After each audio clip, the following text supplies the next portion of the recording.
Muchas gracias, doctora Irma, a mi maestro, el doctor Alberto Muñoz, a todo el maravilloso grupo de Vitalis y a todos ustedes por acompañarnos esta noche. El doctor Alberto, pues muy atentamente desde hace unos meses, me dijo que le gustaría que habláramos de una conversación que tuvimos así, ping pong, él y yo, acerca de qué fármacos resultaban ser algo tóxicos y qué fármacos resultaban tener ciertas propiedades antiinflamatorias. Y llegamos a una conclusión en una charla que tuvimos en la Ciudad de México, de que la gran mayoría de los fármacos que nosotros utilizamos, tanto analgésicos como anestésicos, como todos los grupos que utilizamos de fármacos, tenían una importante actividad tanto lasciva como protectora. Y en este vaivén y en este equilibrio podemos nosotros llegar a jugar muchísimo con estas drogas que nosotros utilizamos todos los días, que todos somos perfectamente capaces de manejar. Sin embargo, la diferencia radica en el cómo las utilizamos para lograr tener un efecto antiinflamatorio o llegar a tener un efecto tóxico, sea la droga que sea. Y pues vamos a empezar con este mensaje de Karen McNeil.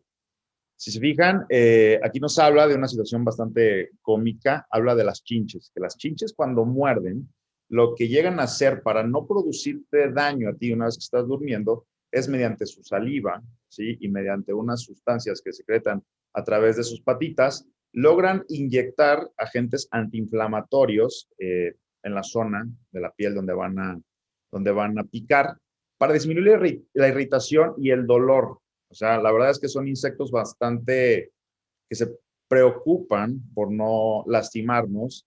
Por lo tanto, pues si lo podemos transpolar un poquito a la vida cotidiana del anestesiólogo, podemos ver de que las drogas que nosotros utilizamos o la técnica que nosotros llegamos a utilizar puede lastimar al paciente de alguna manera, lo sabemos ya desde hace 20 años, de las últimas 2 décadas.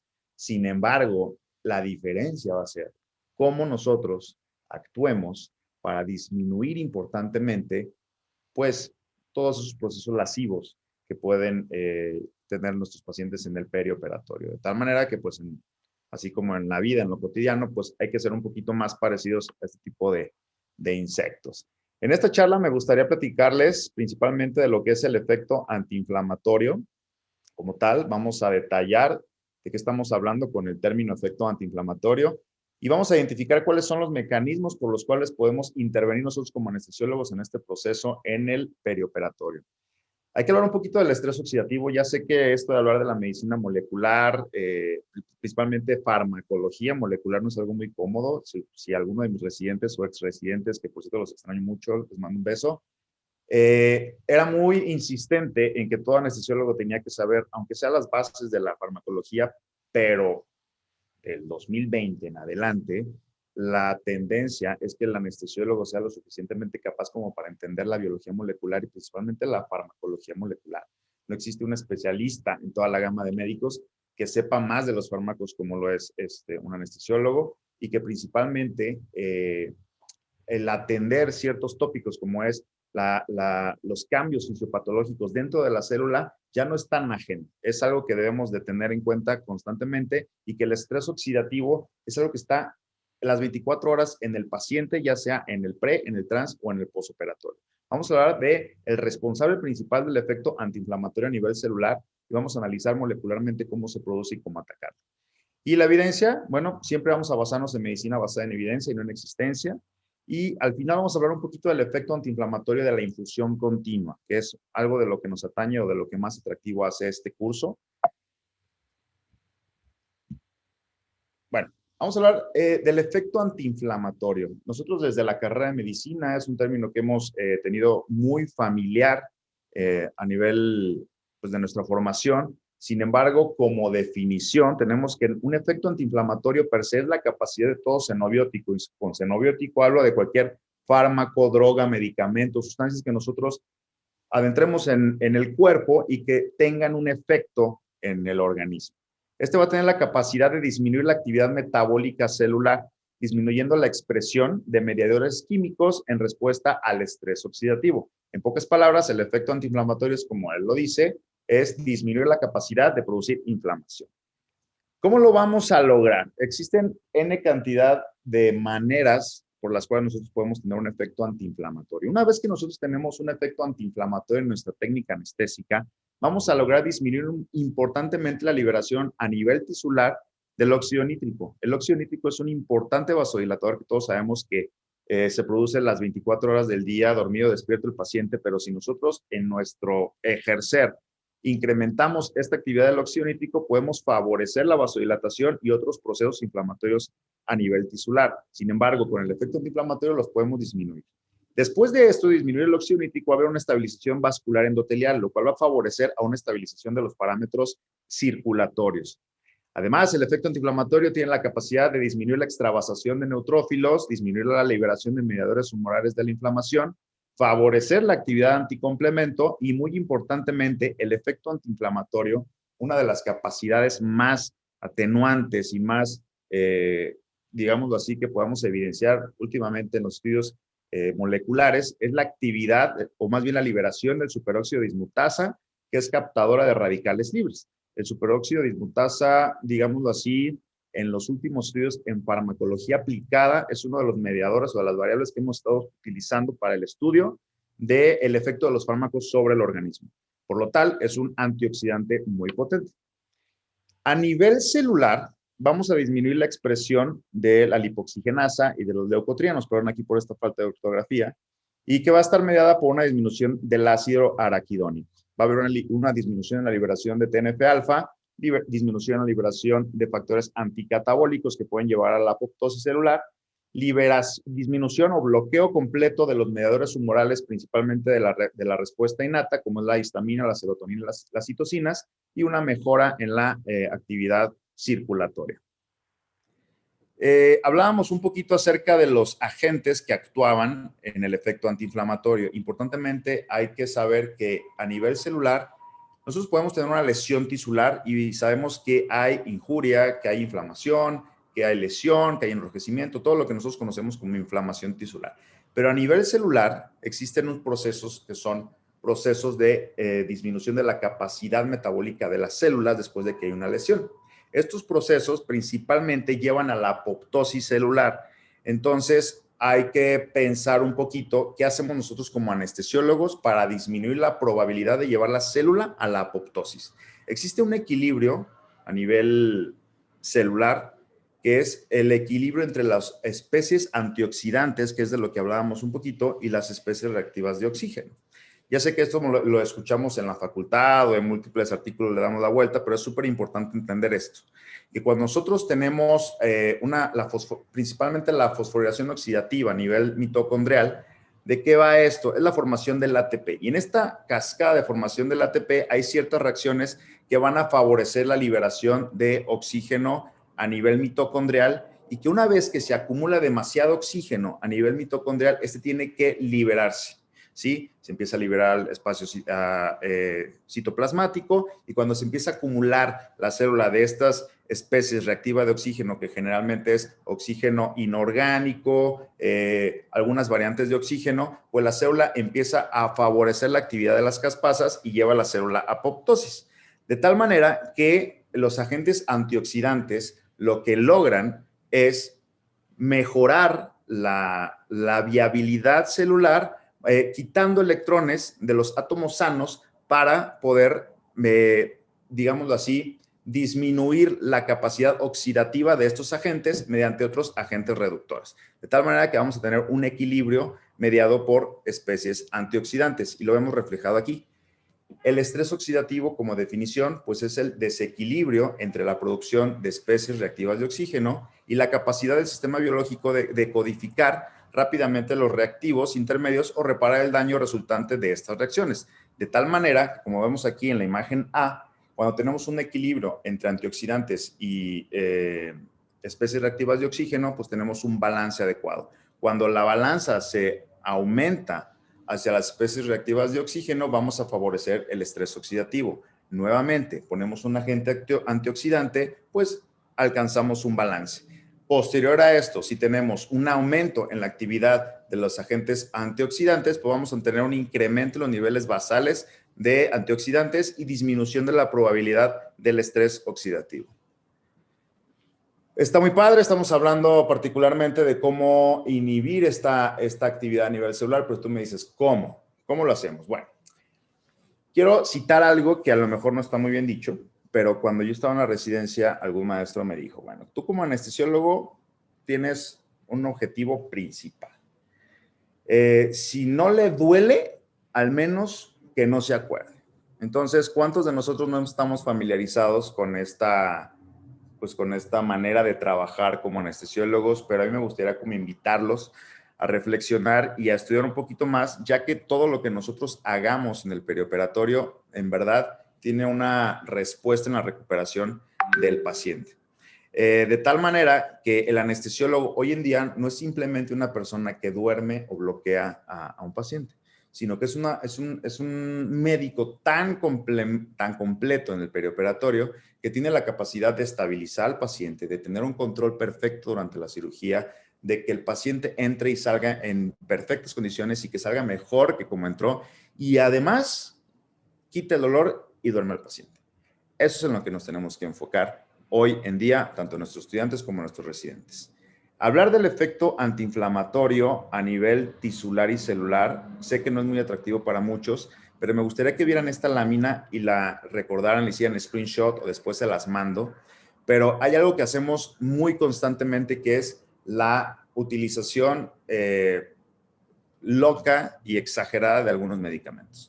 Cuando nosotros utilizamos medicamentos para controlar el dolor, disminuir la respuesta inflamatoria, muchas veces creemos que tenemos que poner un antiinflamatorio forzosamente y un analgésico forzosamente para bloquear esta actividad. Sin embargo, cuando hablamos de lesión tisular, se sabe que todos los fosfolípidos de la membrana celular tienen una actividad importante en la respuesta metabólica de la célula y, redundantemente, esta respuesta va a mediar la actividad humoral. A nivel celular, cuando tenemos una lesión, hay una actividad importante en la fosfolipasa A2. Esta actividad importante lo que va a hacer es favorecer la expresión del ácido araquidónico. Después, el ácido araquidónico va a tener una mediada actividad por la ciclooxigenasa o por la lipoxigenasa, y la ciclooxigenasa pues va a dar lo que son la expresión de las prostaglandinas que median el dolor, la fiebre, la inflamación, así como los tromboxanos. En el caso de la lipoxigenación, va a favorecer la expresión de leucotrienos, que son mediadores de la inflamación, reacciones de hipersensibilidad, en el caso de la asma, la bronquitis, etcétera, etcétera. ¿Cuántos de nosotros no hemos utilizado más de 2 analgésicos o incluso algún corticosteroide con algún analgésico? Analicemos esta lámina. Si nosotros tenemos por medio de la actividad de los esteroides, bloqueo completo de la actividad de la fosfolipasa A2, no vamos a tener una liberación y una expresión exagerada del ácido araquidónico. Por lo tanto, toda esta cadena se va a ver bloqueada. ¿Qué necesidad tenemos entonces nosotros de aumentar la administración de otras drogas, como son los AINES o los analgésicos, si utilizamos esteroides? Y ustedes me van a decir, bueno, pues es que a lo mejor uno disminuye la inflamación y el AINE tiene una actividad sobre la analgesia. Pues no. Realmente cuando utilizamos un esteroide cumplimos prácticamente con el bloqueo del ácido araquidónico. Lo que logramos hacer es una disminución en la respuesta humoral y en la respuesta inmune del paciente cuando utilizamos más de 2 fármacos que actúan sobre procesos similares, por lo cual la invitación sería a no exagerar la utilización de estas drogas, porque en vez de tener un efecto benéfico, podemos tener un efecto meramente perjudicial. Vamos a entrar un poquito a los estudios que hemos revisado acerca de los beneficios de la utilización de nuestras drogas anestésicas. Y este estudio, que se publicó desde el 2008 en el Journal de Anestesia, nos habla de la respuesta inmune principalmente mediada por nuestras drogas. Si se fijan aquí, la dexmedetomidina tiene una actividad a nivel celular antiinflamatoria potente. Modula principalmente la actividad del factor nuclear kappa beta, ¿sí? Y donde favorece su actividad principalmente es en la sepsis. Entonces, la dexmedetomidina como actividad inmune favorece muchísimo la sepsis, la endotoxemia y algunos procesos inflamatorios. ¿Qué pasa en el caso de las benzodiazepinas? Dependiente de la dosis, ¿sí? Vamos a tener una actividad antiinflamatoria importante, pero también dependiente de la dosis vamos a tener una actividad inmunosupresora importante, por lo cual el mantener un balance en la en la administración de las benzodiazepinas va a ser muy importante, ya que como efecto positivo, ¿sí?, de las benzodiazepinas en la respuesta inmune no existe. Sin embargo, efecto negativo en algunas enfermedades sí se puede ver manifestada, como en la inflamación crónica y en la sepsis, por lo cual hay que tener un control importante en el uso de las benzodiazepinas en este grupo de enfermedades. ¿Qué pasa con la ketamina? Es un fármaco que venimos utilizando ya hace un montón, que incluso algunos de nosotros hemos tratado de sacarla, otros la hemos tratado de meter nuevamente. Sin embargo, la primera actividad de la ketamina que más se estudia es la actividad que tiene en los natural killer principalmente y en los macrófagos. Tiene una importante actividad antiinflamatoria, principalmente suprime la actividad de los natural killers. Tiene una importante actividad positiva en pacientes con sepsis, en isquemia reperfusión principalmente. Sin embargo, los últimos estudios de los últimos 20 años nos han sugerido que la ketamina no está muy bien relacionada con algunos tumores metastásicos, por lo cual pues, habría que tener cuidado. En el caso del tiopental, a pesar de que aquí nos habla de que en isquemia reperfusión es muy bueno, en el caso de infecciones como nosocomiales no se recomienda. Sin embargo, el tiopental está demostrado que en infusiones continuas tiene una importante disminución en la respuesta inmune, por lo cual no se sugiere utilizar demasiado. ¿Qué pasa con el propofol? Y a mí me dicen que yo soy un amante del propofol, pues sí, lo reconozco. Soy un amante del propofol porque hemos estudiado al propofol por arriba, por abajo, por todos lados y no hemos encontrado ningún efecto que nos orille a tratar de quitarlo de nuestra batería de medicamentos. El propofol principalmente tiene una actividad muy favorecedora dentro de las células dendríticas a nivel del sistema nervioso central, los natural killers, pero principalmente los macrófagos. Tiene una importante actividad antiinflamatoria en todos los procesos de isquemia reperfusión, en traumatismos craneoencefálicos, en procesos sépticos, pero principalmente en metástasis y en cáncer. Por lo cual, todos los pacientes que nosotros sometamos a anestesia, pacientes con cáncer, el uso del propofol siempre va a ser muchísimo mejor que un anestésico inhalatorio. Sin embargo, no lo voy a recalcar en esta charla, pero lo he platicado en otras charlas, el utilizar el propofol de una manera infundida va a favorecer este tipo de respuesta antiinflamatoria. Sin embargo, el uso seriado o los bolos es lo que no se recomienda y más adelante lo vamos a platicar. ¿Qué pasa con la morfina? Muy controversial, no me voy a tener ya tanto, pero no está recomendada en procesos inflamatorios importantes como la sepsis y en la metástasis, estudiadísimo, hay que tener un poquito de control en el uso de morfina, dosis terapéuticas, dosis supraterapéuticas, está comprobado que aumenta la probabilidad de lisis tumoral o la actividad metastásica. En el caso de la lidocaína, hay una importante actividad favorecedora dentro de los neutrófilos. La capacidad antiinflamatoria está demostrada en la mayoría de los procesos en los que se ha estudiado la lidocaína. Este artículo que a mí me gustó mucho, que es de la revista de toxicología, nos habla de los efectos fisiológicos, oxidativos y bioquímicos, principalmente de la exposición con fentanil en algunos roedores. Se sabe que el fentanil tiene muchísimos metabolitos activos y en este estudio se estudiaron 3 metabolitos, que fue la N-propionalilida, la N-isopropil 3-propanamida, la N-butil 3-propanamida, que lo vamos a diferenciar por 2, 5 y 6. Y este estudio lo que nos presume es que el fentanil a dosis supraterapéuticas produce agotamiento del glutatión reducido y ahí aumenta la lipoperoxidación, la oxidación proteica y daño oxidativo al DNA. Y estudios correlacionados con estudios de bioseguridad reportaron la eficacia de 8 diferentes análogos de fentanil, pero en este estudio se utilizaron estos 3. Hay que recordar que el fentanil tiene estos metabolitos activos una vez administrados, sin embargo, también se utilizaron estos metabolitos de manera in vitro para este estudio.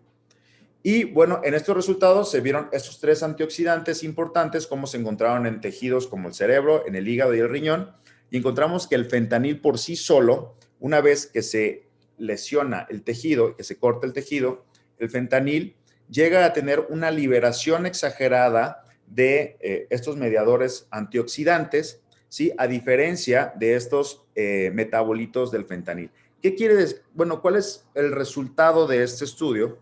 Que el fentanil propiamente en bolos favorece la necesidad endógena del cuerpo a la producción de estos agentes antioxidantes. Sin embargo, los metabolitos del fentanil, ¿sí?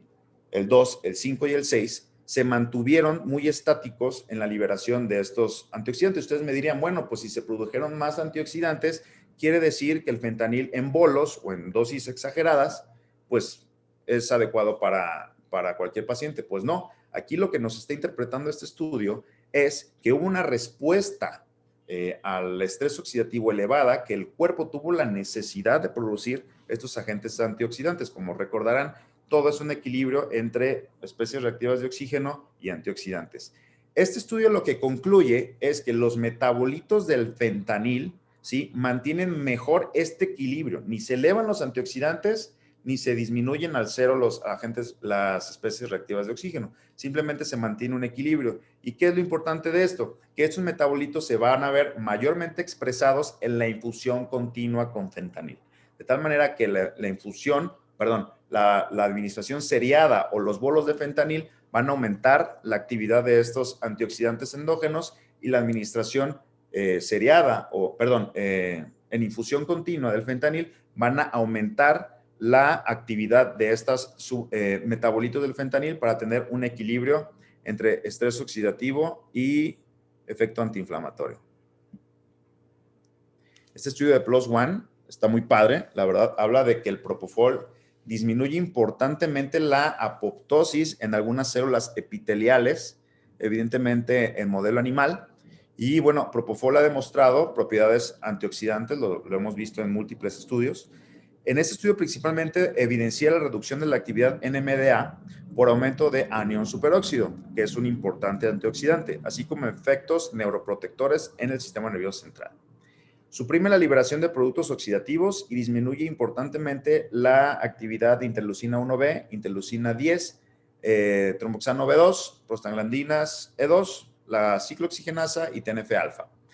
Tiene propiedades antiapoptóicas, antiinflamatorias y reducen el estrés oxidativo en enfermedades principalmente del sistema nervioso central.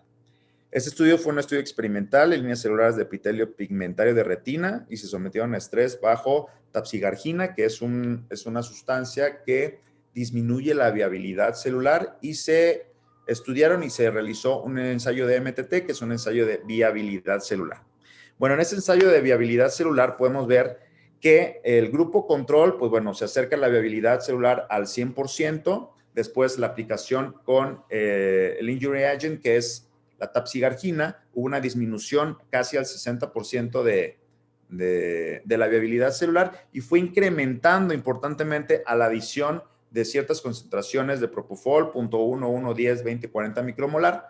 Y en el otro estudio de viabilidad celular, donde no se utilizó tapsigargina, pues simplemente el uso de propofol fue muy similar al grupo control. Por lo tanto, este estudio concluye en esta parte que después de la adición de un agente que disminuye la viabilidad celular, pues propofol favorece la viabilidad celular, alcanzando el 100% de la viabilidad celular en las células que todavía tenían posibilidades de continuar vidas. Ya en este estudio, en este estudio de viabilidad celular que se hace principalmente con medios de tinción, se expone también las células a diferentes agentes, muy similar, propofol, tapsigargina y después tapsigargina más propofol. En los tres alcanzamos a ver que en el estudio túnel, cuando se utiliza la tapsigargina, hay una importante actividad de las caspasas, que son las que llevan a la apoptosis, y al añadir propofol hay una disminución importante de las caspasas que disminuyen la actividad apoptóica de las células en los tres estudios.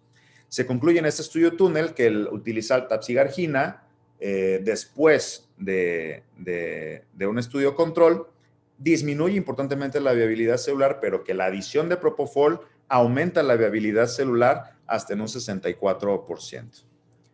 Este artículo original, también realizado en Estados Unidos, habla del efecto de propofol y sus efectos antiinflamatorios, principalmente en el bypass cardiopulmonar. Habla que el propofol tiene efectos protectores en secuelas de isquemia, reperfusión a concentraciones terapéuticas. Fíjense bien, a concentraciones terapéuticas. Y a nivel celular, inhibe la lipoperoxidación e inhibe la óxido nítrico sintasa, que es la enzima que va a favorecer la liberación de óxido nítrico. Estos investigadores sugieren que propofol en infusión disminuye la quimiotaxis en neutrófilos, favorece la fagocitosis y disminuye la producción de especies reactivas de oxígeno. Para este estudio se utilizaron dos grupos, uno con sufentanilo más isoflorano, en este caso con un agente inhalado, y en el otro grupo sufentanilo con propofol. Había que homogeneizar un poquito los dos grupos para que pudiera haber una diferencia importante entre el grupo de halogenado y el grupo con propofol. Las variables que se midieron fue la interleucina 6, 8, 10 y TNF-alfa. Y este fue el resultado. Cabe resaltar que de estas variables, interleucina 10 es una importante interleucina antiinflamatoria. Interleucina 6, 8 y TNF-alfa se consideran como proinflamatorias. Bueno, en ese estudio ya de la infusión continua con propofol, alcanzamos a ver que la interleucina 6 se alcanza a incrementar después de la tercera hora de administración de propofol, por lo cual se sugiere que el propofol, después de concentraciones plasmáticas elevadas en este estudio, principalmente en infusión continua sin modificaciones de las concentraciones, yo lo quiero traspolar a una TIVA manual, pues la interleucina 6 sí se llegaba a elevar después de la cuarta hora. ¿Por qué? Por supresión cerebral, por disminución en la actividad metabólica propia del cerebro. Entonces, nosotros traspolándolo a la infusión continua controlada, como es el TCI, podemos tener esta disminución, la modificación variable de los bolos de administración, entonces tener concentraciones un poquito más adecuadas. En el caso particular de interleucina 8, después de la segunda hora hubo un incremento importante de esta interleucina proinflamatoria, y en el caso de la interleucina 10 fue todo lo contrario. Desde la primera hora hubo concentraciones elevadas que se incrementaron después de la segunda hora, como lo podemos ver aquí. Y en el caso de TNF-alfa, después de la segunda hora hubo una disminución importantísima de las concentraciones séricas. Como conclusión, tenemos que las interleucinas proinflamatorias se ven disminuidas, así como el TNF-alfa en la infusión continua con propofol, y las interleucinas antiinflamatorias se ven favorecidas en la infusión continua con propofol después de la segunda hora. Este estudio, la verdad me gustó muchísimo, es del 2017 y habla de los efectos del remifentanilo, que ahorita ya lo estamos volviendo a tener en más uso, y favorece el estrés oxidativo en líneas celulares como son los fibroblastos, que son los que más se utilizan, bueno, de los que más se utilizan a nivel in vitro para hacer investigación. Y bueno, los fibroblastos son esenciales en la recuperación de heridas de la piel, son sintetizados a raíz de la matriz extracelular, y las especies reactivas de oxígeno pues son necesarias en pequeñas cantidades para varias vías de señalización. Una producción exagerada también de las especies reactivas de oxígeno pues tienen efectos deleterios, principalmente a nivel tisular. El remifentanil se presume que previene la respuesta inflamatoria mediada por la liberación de óxido nítrico sintasa. El objetivo del estudio fue determinar los efectos protectores de remifentanil a nivel celular contra el estrés oxidativo en los fibroblastos. Aquí lo que ellos hicieron fueron varios grupos y midieron la viabilidad celular. Al principio, el grupo control simplemente eran los mismos fibroblastos expuestos a oxígeno durante 24 horas, donde el estudio de viabilidad pues, se mantuvo completamente al 100%. En el siguiente estudio se sometió a los fibroblastos a peróxido de hidrógeno durante 4 horas y después a 20 horas de normoxia. Posteriormente, en el tercer grupo, se administró remifentanil por 2 horas, después peróxido de hidrógeno, que es un agente lesivo para la célula, y después normoxia. Después, en el cuarto grupo, se administró 3-MA, que es una anfetamina que disminuye importantemente la actividad metabólica, pero que lastima importantemente la célula. Después se utilizó remifentanil, peróxido de hidrógeno y la normoxia. Lo que evidenció es que el estudio de viabilidad celular con remifentanil se mantuvo. Después de utilizar en el siguiente estudio, en la lámina B, un agente lesivo para la célula, 1 micromolar de 3-MA más remifentanil, no hubo cambios en la viabilidad celular, pero en el grupo donde solamente se administraba peróxido de hidrógeno, sí había una disminución importante de la viabilidad celular. Por lo cual, en la tabla de arriba a la derecha, podemos ver que el grupo control mantiene una viabilidad del 100%, la exposición con peróxido de hidrógeno disminuye por debajo del 60%, al añadir remifentanilo aumenta por arriba del 90% la viabilidad y después de utilizar esta anfetamina disminuye por debajo del 80% de la viabilidad. Concluye importantemente que el remifentanil tiene una importante actividad antiinflamatoria y de disminución del estrés oxidativo en este tipo de línea celular. Y en este inmunoensayo podemos ver los cambios morfológicos de las células. En la parte 2 o en la tabla 2 alcanzamos a ver una actividad importante de las caspasas a la exposición con peróxido de hidrógeno y que después la viabilidad celular cuando ponemos remifentanil es muy parecida a la primera donde no hay exposición y ya al utilizar otro agente lascivo pues la célula empieza a morir. De tal manera vemos que en el grupo control la apoptosis no es mayor al 3%, después cuando se añade peróxido de hidrógeno la apoptosis supera el 16%, después baja cuando añadimos remifentanil al 7.2% e incrementa después con agentes lascivos al 17.6%. Por lo tal, concluimos que el remifentanil favorece importantemente disminuye importantemente el estrés oxidativo a nivel celular. Bueno, aquí simplemente nada más para ver que a varias exposiciones con otro tipo de técnicas alcanzamos a ver que la adición de remifentanil en este Western blot, hay una importante viabilidad celular y lo que más resalta de este estudio es que hay ciertas proteínas asociadas a estos procesos apoptóicos que se consideran como protectoras, como es el caso de la proteína BCL-XL, donde vemos que en la adición con remifentanil se ve aumentada en la lámina B. En la lámina C, las proteínas BAC-BACs, que se consideran como proapoptogénicas, hay una disminución importante cuando utilizamos remifentanil y la actividad de las caspasas se va a ver incrementada en la actividad del fentanil, pero después recupera cuando añadimos remifentanil en este mismo estudio y vemos que la PARP, que es una proteína que repara el ADN importantemente, se ve incrementada en la lámina E.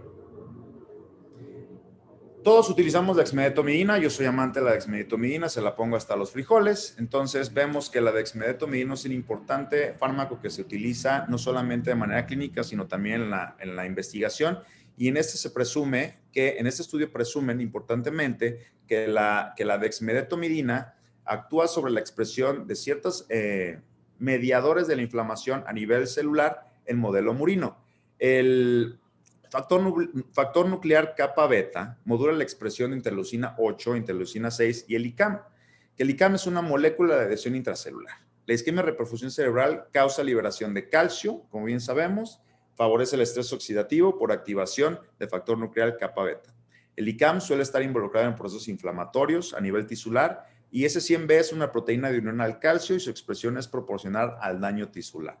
Se evaluaron en este estudio los efectos de dexmedetomidina sobre la expresión de estas proteínas durante un evento isquemia reperfusión en modelo murino y después se evaluaron mediante test de deterioro neuronal. Y aquí podemos ver que el uso de dexmedetomidina en comparación con el grupo control evidencia que hay una menor deterioro neuronal en este tipo de ratas en las primeras 72 horas. Al igual que en la exposición con otro tipo de agentes que favorecía el deterioro neuronal, se midió la actividad de ciertos agentes antioxidantes y en el caso de la dexmedetomidina, después de las primeras 6 horas, hubo un incremento importante en el caso de superóxido dismutasa en relación con MDA, que es un agente proinflamatorio que disminuyó importantemente después de las 24 horas. De igual manera, en el caso de la proteína S100, se alcanza a ver importantemente que en las primeras 24 horas se eleva con la infusión continua de dexmedetomidina, pero disminuye importantemente hacia la hora 72, por lo cual la dexmedetomidina disminuye importantemente el estrés oxidativo, principalmente a nivel celular cerebral. ¿Qué pasa con la ketamina? La ketamina es bastante controversial, unos lo usan, unos no, pero hay muchísimos estudios que hablan de los beneficios de la ketamina. Y la ketamina como tal en ese estudio modera el estrés oxidativo inducido por las lesiones traumáticas directas. El factor nuclear eritroide es un factor de transcripción que controla los estados de oxidorreducción. Las enzimas consideradas antioxidantes a este nivel son el NAD reducido, la quinina oxidorreductasa, la hemoxidasa, el superóxido dismutasa y glutato peroxidasa. Todos estos son agentes antioxidantes endógenos. Después de una lesión cerebral, se alcanzó a ver que en las primeras horas había una importante actividad de liberación de agua, de edema, en pocas palabras, después del traumatismo cráneoencefálico o del traumatismo en el tejido cerebral. Con la administración de ketamina, el edema empezó a disminuir hacia las 24 y 48 horas.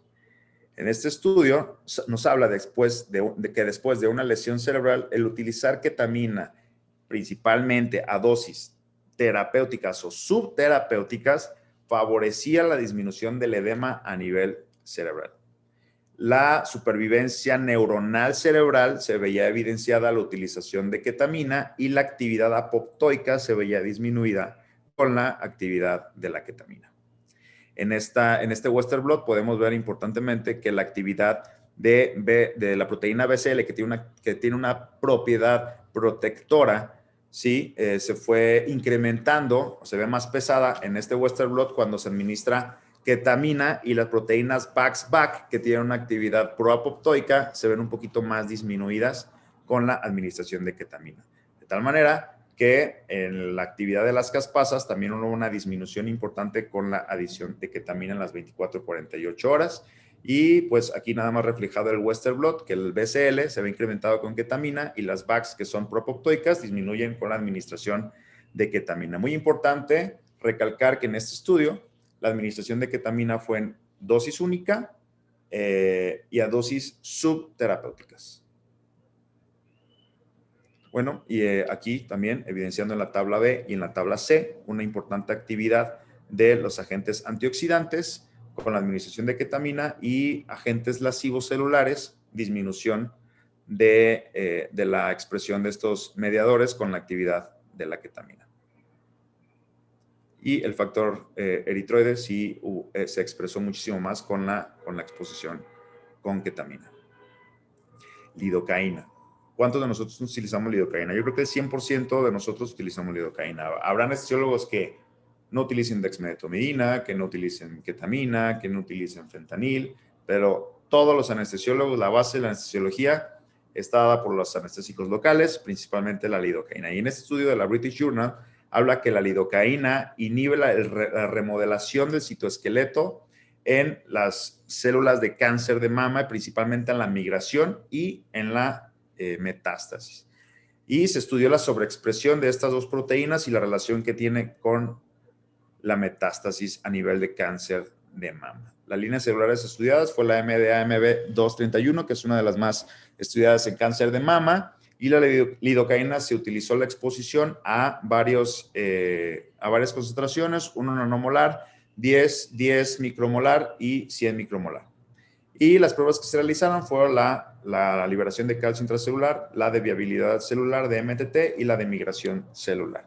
Aquí alcanzamos a ver en este estudio de migración que la viabilidad celular se vio favorecida después de la exposición con lidocaína, y en la tabla de referencia alcanzamos a ver principalmente que la viabilidad celular se acercó casi al 100% con todas las concentraciones de lidocaína, y que la actividad apoptóica se disminuyó importantemente con la actividad de la lidocaína. En esta última lámina alcanzamos a ver que la expresión de estas proteínas que tienen importante actividad en la migración y en la metástasis celulares en el grupo control se vio incrementada, y en la adición de lidocaína 10 micromolar y 100 micromolar disminuyó la expresión de estos mediadores de liberación celular. Vamos a hablar un poquito de lo que nosotros hacemos en anestesia endovenosa. Quiero ser muy honesto con ustedes, no hay nada publicado hasta ahorita que hable de los efectos antiinflamatorios de la anestesia intravenosa per se. Sin embargo, dentro de la Universidad de Guadalajara, en el Instituto de Terapéutica Experimental y Clínica, un estudio de tesis doctoral y un bracito de esta tesis en la que participé y en la que todavía se está llevando varias investigaciones donde se habla principalmente de la infusión continua de algunas drogas. Evaluamos los efectos moleculares, perdón por el ruido, evaluamos los efectos moleculares en la administración endovenosa de fentanilo durante la infusión continua. Fue un ensayo clínico aleatorizado a 142 pacientes divididos en dos grupos. Nuestra hipótesis fue que la administración e infusión continua de fentanilo disminuye importantemente el estrés oxidativo y la mejora de la actividad inmunológica en relación con su administración seriada o en bolos.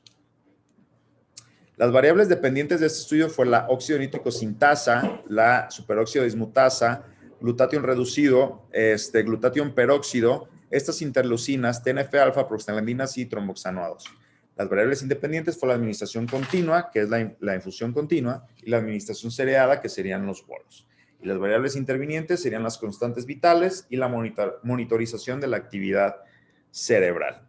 Bueno, en este Western Blot, para medir la actividad de la óxido nítrico sintasa, en la primera lámina o en la primera corrida, alcanzamos a ver la muestra blanco, donde no hubo una mayor actividad y el pesaje fue nada más de 150 kilodaltons. Esto representa que la muestra blanco no tuvo una mayor actividad de la óxido nítrico sintasa. Cuando utilizamos una única dosis y tuvimos una importante actividad del óxido nítrico sintasa. En la lámina número 3 o en la corrida número 3 se utiliza la dosis seriada. ¿Qué es la dosis seriada? Bolos repetidos, bolos repetidos. La actividad del óxido nítrico sintasa se incrementó, hay mayor pesaje en este Western Blot, y en el caso de la cuarta corrida, que es una infusión continua, hubo una disminución importante en la actividad del óxido nítrico sintasa y se fue manifestando como fue disminuyéndose, como fueron pasando las horas en la infusión continua con fentanil hasta la muestra blanco, que ya no presentó actividad más que la que ya conocemos de manera endógena del óxido nítrico sintasa. En este antioxidante, que es el superóxido dismutasa, vimos que la infusión continua se incrementó en las primeras 2 horas la liberación de superóxido dismutasa en la infusión continua, y en la administración seriada no hubo modificaciones prácticamente. En el caso del glutatión, también en las primeras 2 horas hubo una importante liberación y en la administración seriada no hubo mayores cambios. En el glutatión peroxidasa fue muchísimo mayor las concentraciones en las 2 horas en la infusión continua, a diferencia de la administración seriada. Y bueno, este estudio, que todavía se encuentra pues en trabajos para una tesis doctoral, vamos a tratar de publicarlo próximamente en la revista de farmacología a nivel México y ver si la podemos publicar terminando la tesis, ya que está involucrado ahí un tema de patentes en la revista mexicana de anestesiología. Es mucha información. Quise hablar un poquito nada más de lo que podemos hacer y dejar de hacer como anestesiólogos, que si bien las drogas que nosotros utilizamos ayudan importantemente a nuestros pacientes a llegar a un efecto anestésico, a tener un efecto analgésico, a tener una actividad inmunológica estable, ¿sí? El utilizarlos de manera supraterapéutica puede abatir completamente estos objetivos, y que la administración en infusión continua se acerca muchísimo a tener este equilibrio entre estabilidad hemodinámica, neurológica, inmunológica, y por si fuera poco, de menos cambios en la respuesta inmune de manera innata. Como conclusión, tenemos que las drogas anestésicas pueden ser una herramienta muy óptima para reducir el estrés oxidativo perioperatorio, o el peor enemigo del paciente en optimizar su recuperación. Y que la administración continua de anestésicos intravenosos, como es el caso de TCI, garantizan una disminución en el estrés oxidativo y mejoran importantemente la respuesta inmune en el perioperatorio. Bueno, quiero citar esto de Aristóteles, que me pareció muy oportuno y que lo hemos visto desde el inicio de nuestra formación, pero yo creo que nunca mejor aplicado que ahora, que si no puedes hacer el bien, por lo menos no hagas más daño. Les quiero agradecer muchísimo. Aquí les dejo mi contacto para cualquier duda, comentario. estoy a sus órdenes, en verdad. Estoy muy agradecido por la invitación y espero haber cumplido con los objetivos del tema y pues quedo a sus órdenes para cualquier duda, comentario o reclamo. Muchísimas gracias a todos.